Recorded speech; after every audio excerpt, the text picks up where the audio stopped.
From the very moment you received your first paycheck, you were told the exact same lie. Put 10% away, live below your means, and park it in a high yield savings account. We've been conditioned to believe that saving money is the ultimate virtue of the financially responsible. But here is the hard, psychological truth. Saving money is actually the fastest way to stay poor. In the modern economic landscape of the US, the UK, and Canada, the traditional savings mindset isn't just outdated, it's financially fatal. While you are carefully clipping coupons and watching your digital savings balance grow by a fraction of a percent, the ultra wealthy are doing the exact opposite. They aren't saving, they are deploying. In this video, we are going to decode the deep wealth psychology behind why your savings account is silently draining your financial future, and the exact shift you need to make to transition from a scarcity mindset to a velocity mindset.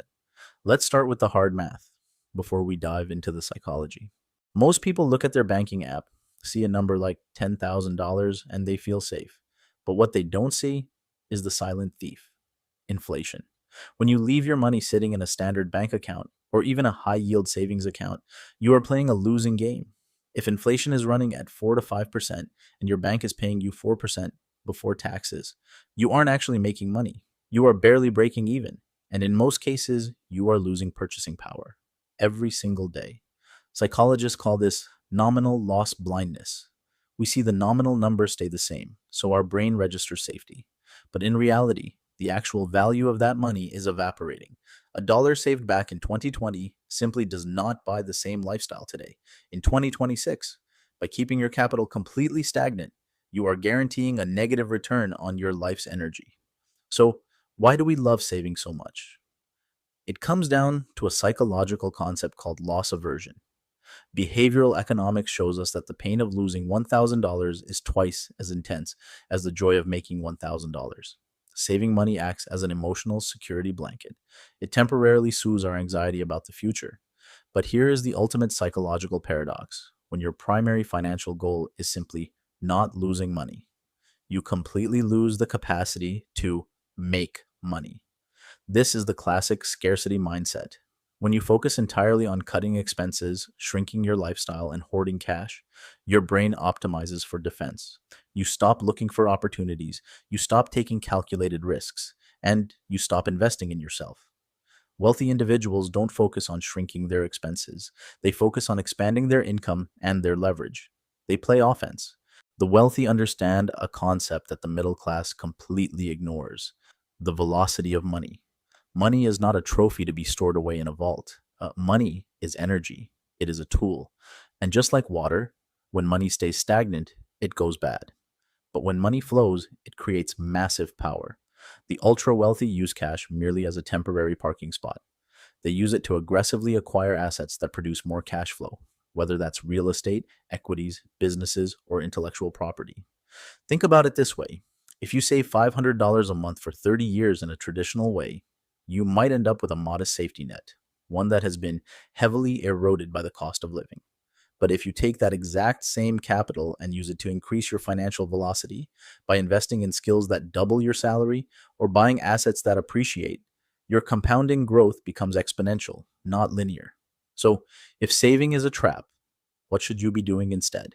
You need to make the shift from a saver to a deployer. And there are three distinct pillars of wealth deployment. Pillar number one: investing in your personal market value. In high-stakes corporate environments across London, New York, or Toronto, the highest ROI you can ever get is on your own skill set.